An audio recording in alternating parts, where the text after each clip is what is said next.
Hi guys, welcome back to the channel. This is WatchArc. My name is Simone. I am a 21-year-old Italian broke watch enthusiast. So today we are going to be talking about this watch, which is the Seiko snxs77k one. I got this watch a couple of months ago and you already saw the unboxing on my YouTube channel. My first impression were that this watch is very good looking and very well made for the price, and they're still the same because I've been using this watch almost daily, and it's amazing value.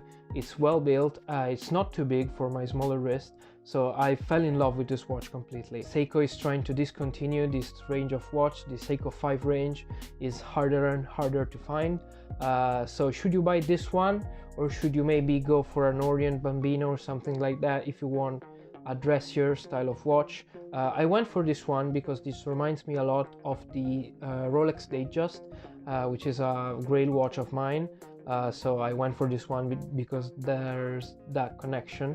And yeah, I've been really enjoying it in the past few weeks, so let's find out during the review if you should buy this one or wait maybe for something else put out by Orient or Seiko itself. Small disclaimer, don't get used to this video quality. I'm actually not filming at my place. I'm at my cousin's place, which is a video maker, so if you want to find out about his work, which is amazing as you can see, go follow him on Instagram. I'll leave the link down in the description.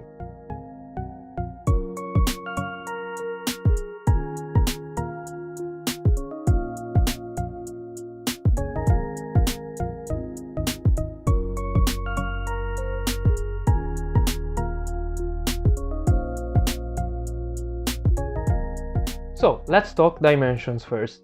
We've got 37 millimeters for the diameter, so that means it's very wearable even for people with smaller wrists. I'm unsure about people with bigger wrists because there are not enough spare links in the bracelet.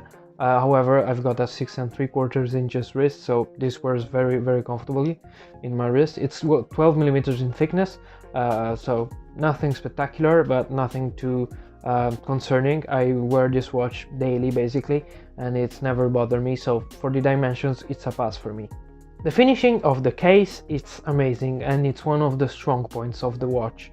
It's all polished. Sometimes all polished watches at this price range tend to be a little bit cheap. They feel a little bit cheaper made. This is not the case at all. This is amazing. This feels great. This feels solid. The build gets a pass for me 100%. It's amazing how it's made. It's great, and at this price point I've never really found any watches that could match, even come close to this quality. Really, the polishing is very reflective. The polishing on the case does not match the brushing on the bracelet. That's not good, but obviously you can change the bracelet, so that's not an issue. And it's very reflective, very well made. You can feel that there's a thought behind it, and it's very impressive in my opinion. So the polishing and the features of the case and the bracelet gets a pass for me 100%. So the movement is what you would expect at the price point. Is the famous Seiko 7S to 6 movement. It's not hacking, it's not unwinding, it's a very basic movement.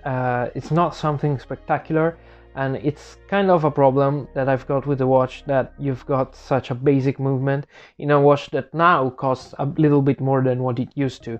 For 120 maybe on AliExpress, but even on other brands you can find watches with better movements simply.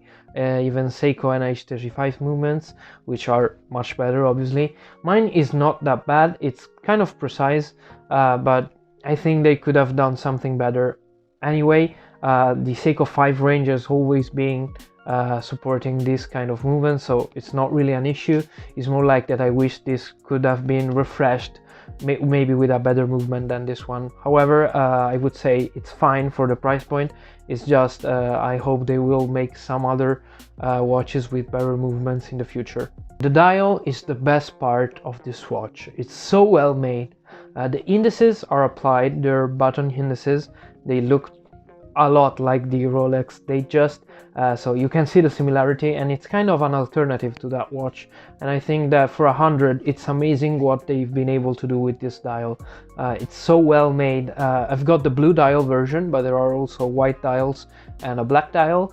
The sunburst on the blue dial, it's very well made. This looks like $500, $1,000 watch. It's amazing how they've been able to make this, and the indices are so reflective, and the lume, it's amazing for a watch that tends to be maybe more everyday wearer. It's amazing what they've been able to do. So yeah, the dial gets a super pass for me. It's so well made.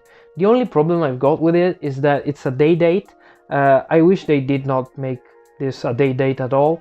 I wish that it was just the time.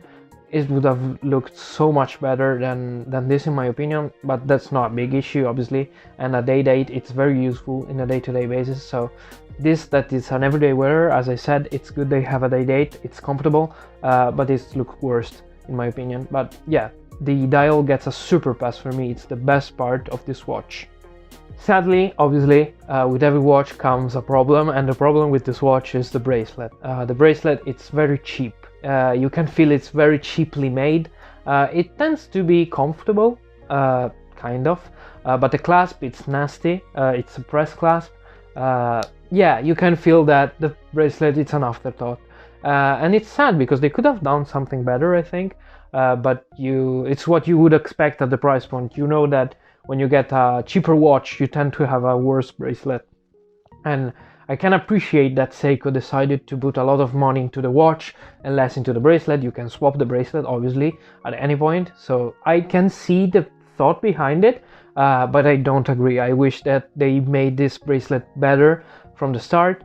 Yeah, but the bracelet is the worst part of the watch. It's not enough to make me say don't buy it, obviously, because you can change it, but it's enough to make me say maybe when you buy the watch, buy a bracelet or a leather strap with it, 18 millimeters, I remind you, so that you can maybe change it right away and don't have to worry about having this bracelet. I don't have currently with me any 18 millimeters bracelet, so I have to stick with this one for now.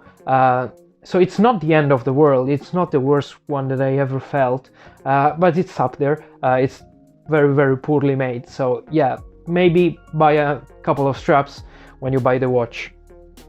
So what can be our conclusions? Well, this watch is really well made, and it's something so rare to find at this price point. If you want to buy this one, well, go quick, because they're harder and harder to find every day. They're getting discontinued by Seiko. They're trying to focus on more upscale, upmarket watches. So if you want one, well, be quick. If you find one for a great price, buy it. I bought one and I did not regret that, because it's really something so rare to find. My other watches, my Timexes, my Casios, can't really touch this watch at 100 euros.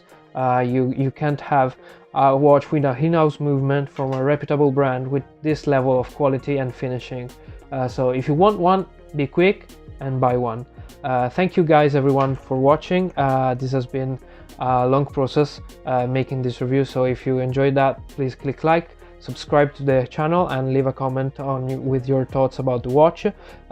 This has been Watch Shark. My name is Simone. I am a 21-year-old Italian broke watch enthusiast.